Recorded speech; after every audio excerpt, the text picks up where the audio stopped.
I don't allow. Please take your seat. అధ్యక్ష,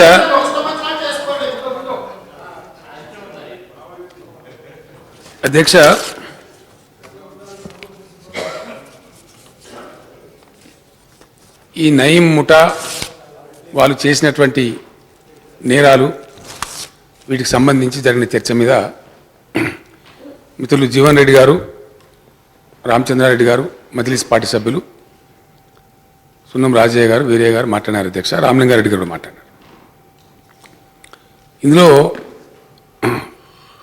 కొన్ని సందర్భాల్లో కొంత బాధ కలుగుతుంటుంది అధ్యక్ష.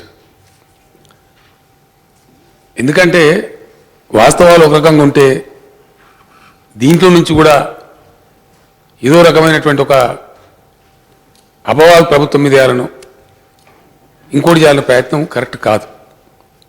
మంచి జరిగినప్పుడు తప్పకుండా ఎవరైనా సరే హర్షించాలి, చెడ్డ జరిగినప్పుడు దాన్ని ఖచ్చితంగా అందరం ఖండించాలి. అది మంచి పద్ధతి. ఇవాళ మనం ఇక్కడ ఏం మాట్లాడిన అధ్యక్ష ప్రపంచానికి తెలియదా? ఈ నయీం అనే పిశాచి సృష్టికర్తలు ఎవరో ప్రపంచానికి తెలియదా అధ్యక్ష? పిల్లి కన్ను మూసుకొని పాలు తాగితే దొరకకుండా ఉంటుంది.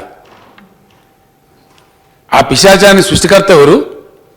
ఆ పిశాచం అనేక మందిని నవలు మింగుతుంటే, అనేక మందిని అరాచకాలు చేస్తుంటే ప్రోత్సహించింది ఎవరు? కన్ను మూసుకొని 10 సంవత్సరాలు రాజ్యం చేసింది ఎవరు? ఎవరో తెలియదు అధ్యక్ష. రామలింగారెడ్డి గారు అంటే ఆయన మీకు విరుసపడుతున్నారు, ఈటల రాజేందర్ గారు అంటే విరుసపడుతున్నారు. ఫ్యాక్ట్స్ అధ్యక్ష అవన్నీ. సాంబశివుడు అనే వ్యక్తి నేను ప్రజా జీవితంలోకి వస్తా, రాజకీయాల్లోకి వస్తా అంటే మేము చేర్చుకున్నాం అధ్యక్ష మా పార్టీ. అతన్ని చంపేస్తే నేను వాళ్ళ ఊరికి పోయి వాళ్ళ పరామర్శించి అక్కడ సభ జరిగితే ఆ సభలో చెప్పిన అధ్యక్ష. ఆయన మన రికార్డ్ పేపర్లలో వచ్చింది, టీవీలలో వచ్చింది, నా ఉన్నాయి. నేను పేరు పెట్టి ఎవర్రా ఈ నయీం ఏమనుకుంటున్నారో, నీకు 6 చేతులు ఇచ్చాడు భగవంతుడు, నువ్వు చేసే పని మేము చేయాలనుకుంటే, మేము అప్పుడు ప్రభుత్వం కాదు అధ్యక్ష, ఉద్యమం నడుపుతున్నాం, నువ్వు చేసే పనే మేము చెయ్యాలనుకుంటే సీరి సింతగర్త మీద బిడ్డ నువ్వు నష్టమైపోతావు బహిరంగ సభలో చెప్పచ్చు అధ్యక్ష. నన్ను అన్నారు వలిగొండకాడ సభలు ఇట్లా మాట్లాడిపోతాను, కేసీఆర్ భువనగిరి దాటుతాడా అని మాట్లాడారు అధ్యక్ష. అంత నేరం చేసే స్థాయికి ఎవరు అధ్యక్ష పెంచింది, పోషించింది? ఇలా మిత్రులు జీవన్ రెడ్డి గారు మాట్లాడతారు మా బురదల విధంగా. నయీం చేసిన నేరాలన్నీ మీ 10 సంవత్సరాల కాలమే కదా, రికార్డు ఉన్నది కదా, ఫ్యాక్ట్ కాదా అది? వాస్తవాలు కావా? నయీం కోర్టుకు హాజరయ్యాడు అధ్యక్ష, తప్పించుకొని పోయింది ఎప్పుడు అధ్యక్ష? 2007లో కోర్టుకు హాజరు కాకుండా అబ్స్కాండ్ అయిపోయింది. ఎప్పటి నుంచి? ఎవరి హయాంలో? అప్పుడు ఎవరి ప్రభుత్వం ఉందిరా? అవన్నీ మర్చిపోయి ప్రభుత్వం చర్య తీసుకున్నది. 2 ఏళ్ళు పట్టిందా మీకు? మేము 10 ఏళ్ళు మంచిగా పడుకున్నాము, మీరు 2 ఏళ్ళు చేశారు కదా అంటారా? ఇంత అన్యాయంగా మాట్లాడితే సబబుగా ఉండేటట్టు మాట్లాడితే మంచిది. మీరు అన్నారు, ఇంకెన్నెన్నో చెప్పారు, మీరు చాలా విషయాలు చెప్పినారు అధ్యక్ష. నేను దానికన్నా పోదలుచుకోలేదు. ఏది ఏమైనప్పటికీ 100% నేను మళ్ళీ రీట్రేట్ చేస్తున్నాను అధ్యక్ష. ఇది ఫ్యాక్ట్స్, ఇవి రికార్డ్స్ మీద ఉంటాయి. డెఫినెట్గా టీఆర్ఎస్ ప్రభుత్వం వచ్చిన కాడ నుంచి నేరాల సంఖ్య తగ్గింది, crime rate has gone down.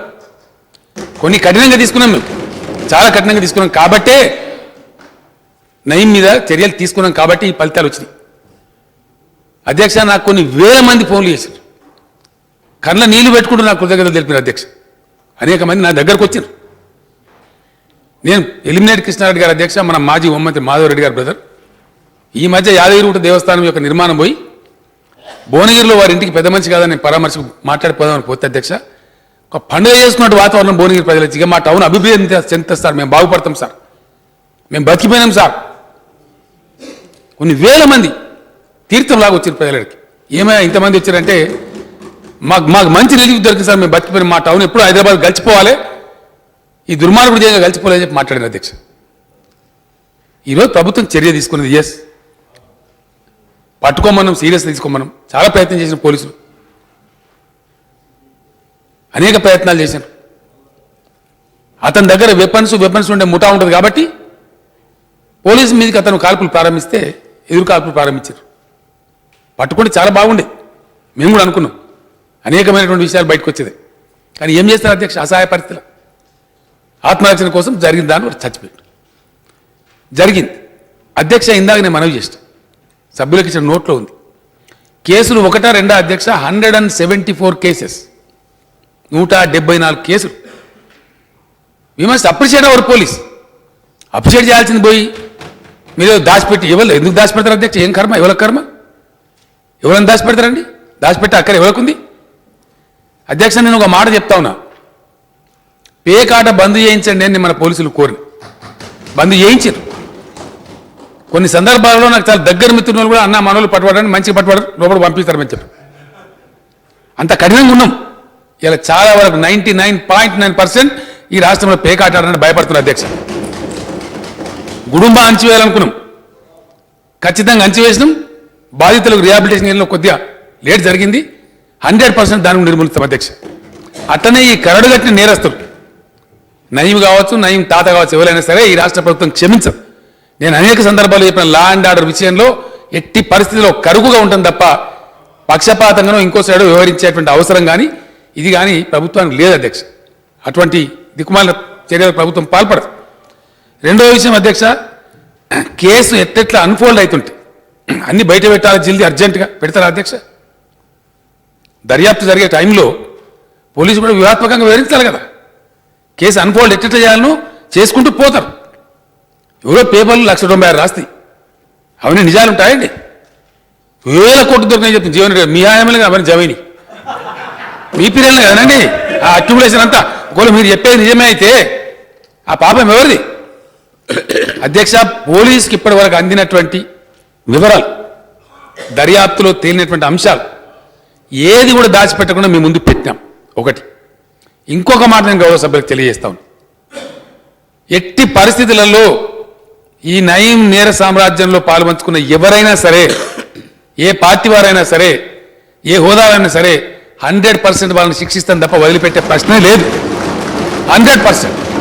I am assuring this august house through you sir. మాకు ఎవరిని ఏదో ఉపేక్షించాలనేటువంటి పిచ్చాలోచన మాకేం లేదు. వాళ్ళు ఎవరైనా సరే ఖచ్చితంగా చర్యలు తప్పవు. అది ఏ పార్టీలో ఉన్నారు, ఏమున్నారు అవన్నీ బయటకు వస్తాయి అధ్యక్ష. తొందర ఎందుకు పడదాం? చాలా ఉన్నాయి, చాలా చరిత్రలు ఉన్నాయి. ఎవరు ఉన్నారు అన్నీ వస్తాయి బయటికి. ఎందుకు రావండి? ఎవరు మాట్లాడినో, ఎవరు ఏమేమి జరిగిందో అన్నీ కూడా ఉన్నాయి. తప్పకుండా అన్ని బయట పెడతాం.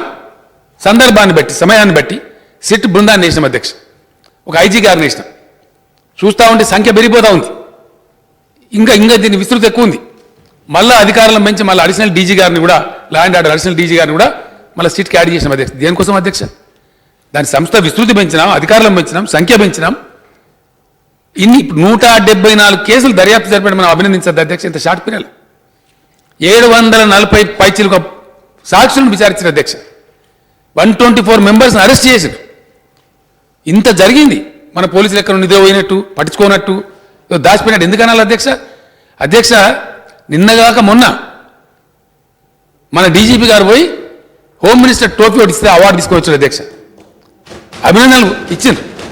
ప్రధానమంత్రి గారు వచ్చినప్పుడు స్వయంగా ఎన్పిఏలో ఇక్కడ మన పోలీసులను అభినందించారు. హోంమంత్రి గారు స్వయంగా, భారత హోంమంత్రి గారు వచ్చి మన గ్రేవ్స్ ఇన్స్టిట్యూట్ పోయి దాన్ని పరిశీలన చేసి కితాబ్ ఇచ్చారు అధ్యక్ష. ఇలా మన పోలీసులను అడుగుతా ఉన్నారు, 10 రాష్ట్రాల వాళ్ళని పంపిస్తాం మీరు ట్రైనింగ్ చేయండి అని చెప్పి. ఇంత ఎఫిషియెంట్ పోలీస్ మనకు ఉంది. ఈ పోలీస్ అనగానే వాళ్ళ మీద వాడు తిట్టుడేనా, వాళ్ళని నిందించడమేనా అధ్యక్ష? ఇందులో ఎవరున్నారు? నేను సభకు, గౌరవ సభ్యులకు ఒకటే హామీ ఇస్తాను, ఎవరిని కూడా వదిలిపెట్టే ప్రశ్న లేదు. మీరు అన్ని బహిర్గతం చేయాలని అని అన్నారు. పోలీసు వ్యూహాత్మకంగా వివరిస్తారు, తప్పకుండా బహిర్గతం చేస్తారు. ఎప్పుడు బహిర్గతం చేయాలో దాని సందర్భం ఉంటుంది. జీవన్ రెడ్డి గారు స్వయంగా న్యాయవాది, కేసు దర్యాప్తు ఎట్లుంటుందో వారికి తెలుసు. కాబట్టి ఎప్పుడు న్యాయస్థానానికి ఇవ్వాలి, ఎప్పుడు ఇవ్వాలి, ఏవి ఇవ్వాలి, ఏం సంగతి. ఎందుకంటే ఆ ఉన్న వాళ్ళకి శిక్ష రావాలి అధ్యక్ష. వాళ్ళు ఎవరైనా సరే తప్పించుకోవద్దు, వాళ్ళ కన్విక్షన్ రావాలంటే చాలా పకడ్బందీగా వ్యవహారం చేయాలి. కాబట్టి సందర్భాన్ని బట్టి తప్పకుండా చేస్తారు. ఎవరు దానిలో పాల్గొన్నారో వాళ్ళందరినీ కూడా శిక్షిస్తారు, అందులో అనుమానం లేదు. ఈరోజు భారతదేశంలోనే బెస్ట్ పోలీస్ అవార్డులు అందుకుంటున్నటువంటి పోలీస్ మనకు ఉండగా ఈ కేసును ఎట్టి పరిస్థితుల్లో సిబిఐకి అప్పగించాం అధ్యక్ష. అప్పగించే ప్రసక్తే లేదు. మిగతా రాష్ట్రాలు అంటారు మీరు, మిగతా రాష్ట్రాలతో కొన్ని ఇండ్లు పెట్టుకొని డెన్స్గా స్థావరాలుగా వాడుకునే సమాచారం మన పోలీసుకు వచ్చింది. అక్కడ కూడా ఏమైనా రికార్డు దొరుకుతాయని మన వాళ్ళు కొంత ప్రయత్నం చేసి పట్టుకునే ప్రయత్నాలు చేసిండ్రు. కానీ నాది ఒకటే ప్రార్థన ఏంటంటే ప్రభుత్వాన్ని పోలీసులను అభినందించాల్సింది పోయి నిందించడం అనేది ఈ విషయంలో కొద్దిగా బాధాకరం నేను పడతా ఉన్నా. మన రాష్ట్ర పోలీసులు చాలా పకడ్బందీగా వ్యవహరించి ఒక కరడుగట్టిన నేరగాన్ని అతని ముఠా సభ్యులను పట్టుకున్నారు. 124 మందిని పట్టుకొని లోపలేసిండ్రు. వాళ్ళందరినీ అభినందించాలి మనం. ఇవాళ నేను తర్వాత చెప్పిన అధ్యక్ష పోలీసులకు నేను పిలిచి స్వయంగా డీజీ గారికి చెప్పిన ఈ నయీం ముఠా రెమినెన్సెస్ ఆయన పేరు చెప్పారు. అట్లాంటి రెమినెన్సెస్ ఉంటే కూడా వాళ్ళు మళ్ళీ నేర సామ్రాజ్యాలు విస్తరించే ప్రయత్నం చేస్తారు. కాబట్టి ఎవరిని కూడా ఉపేక్షించకండి దయచేసి. ఎట్టి పరిస్థితుల్లో టాలరేట్ చేయొద్దు. పొలిటికల్ లీడర్స్ కూడా మీరు ఏ పార్టీలో సరే అధికార పార్టీ వాళ్ళైనా పర్వాలేదు ఖచ్చితంగా మనం శిక్ష చేద్దాం, వాళ్ళని వదిలిపెట్టద్దని కూడా చెప్పడం జరిగింది. చింతల రామచంద్ర గారు చెప్పినారు తప్పకుండా చర్య తీసుకోవాలన్నారు. 100% తీసుకోవడం రామచంద్ర గారు, దానిలో అనుమానం అక్కర్లేదు ఎవరికి కూడా. త్వరలోనే నేను అనుకుంటే బహుశా ఒక 2 ఛార్జ్ షీట్లు వేసిండ్రు, ఇంకో 10-15 ఛార్జ్ షీట్లు రెడీ అయినాయి. ఎట్ట సమాచారం వస్తున్న అధ్యక్ష పోతా ఉన్నారు. ఒక కేసు కాదు అధ్యక్ష, నాకు డీజీపీ గారు చెప్పింది పోలీస్ సస్పెక్ట్ చేస్తున్నటువంటిది 52 హత్య కేసులు అధ్యక్ష, 1-2 కాదు. ఇప్పటికి దాదాపు 26-27 సాక్ష్యాలు దొరికినాయి, ట్రేస్ దొరికినాయి. మిగిలిన వాటిని ట్రేస్ చేస్తున్నారు. చాలా కిరాతకంగా అధ్యక్ష. అతని టేబుల్ కొన్ని టీవీలలో వచ్చి మీరు విన్నారు. ఎట్లా మాట్లాడతారు అధ్యక్ష? అతను అన్నా నీ కొడుకున్నాడు కదా దేవుని దగ్గర పోతాడు, ఇదే బెదిరించేది. ఇంత అధ్వానంగా అటువంటి వ్యక్తికి సంబంధించి ఇది సున్నితమైన అంశం ఉంటుంది. ఎది పడుతుంది చెప్పడానికి ఉండదు. పేపర్లు స్పెక్యులేషన్లు రాసుకున్నారు. జానారెడ్డి గారు పెద్దలు హోంమంత్రి పనిచేసిన వారికి కూడా తెలుసు. పోలీసు ఇంత పెద్ద విషయాన్ని ఇంత పెద్ద కేసును అన్ఫోల్డ్ చేసే క్రమంలో చాలా దర్యాప్తు రకరకాల వ్యూహాలతో చేస్తారు వాళ్ళు. సిఐడిని పంపిస్తారు, ఎన్నో ఉంటాయి, మీకు తెలుసా విషయాలు. కాబట్టి పూర్తి వివరాలు రానియండి. ఇప్పటికి చాలా వరకు తెలిసినాయి, సాక్షులను విచారించారు. మధ్యలో ఉంది కేసు యొక్క దర్యాప్తు ఏదైతుందో ఆఫ్ ద వే ఉంది. దీన్ని కొంచెం మనకేదో శాతగానట్టు సిబిఐ వచ్చి పట్టుకున్నారండి. సిబిఐ అరెస్ట్ చేసినారు నయీంను. ఈ 124 మందిని సిబిఐ అరెస్ట్ చేసినారు. మన పోలీసుకి ఇంత సమర్థవంతమైన పోలీసు మనకు ఉండగా ఇక్కడ మాకేదో శాత కాదని పోయి మేము వాళ్ళకి అప్పచెప్పానట. మీరు ఇక 10 ఏళ్ళు ఇంటికాడ కూర్చున్న ఆ డిమాండ్ చేయాలంట. మీరు ఉపేక్షించిన వాళ్ళు ఆ డిమాండ్ చేస్తారు. మేము పట్టుకున్న వాళ్ళం అరికట్టిన వాళ్ళు మేము సిబిఐకి అప్పగించాలి. ఇది న్యాయంగా ఉంది లాజిక్. మీరు మాట్లాడుతూ కూడా ప్రజలు విన్నారు, మేము మాట్లాడుతూ కూడా ప్రజలు వింటున్నారు. ఈ కేసు ఖచ్చితంగా మన రాష్ట్ర పోలీసుకే ఈ క్రెడిట్ దక్కాలి. ఎవరు నేరస్తున్నా వాళ్ళు వదిలిపెట్టే ప్రశ్న లేదు. అందరి మీద చర్యలు తప్పకుండా తీసుకుంటాం అధ్యక్ష. ఎవరు కూడా ఎటువంటి అనుమానం ఉండాల్సిన అవసరం లేదు.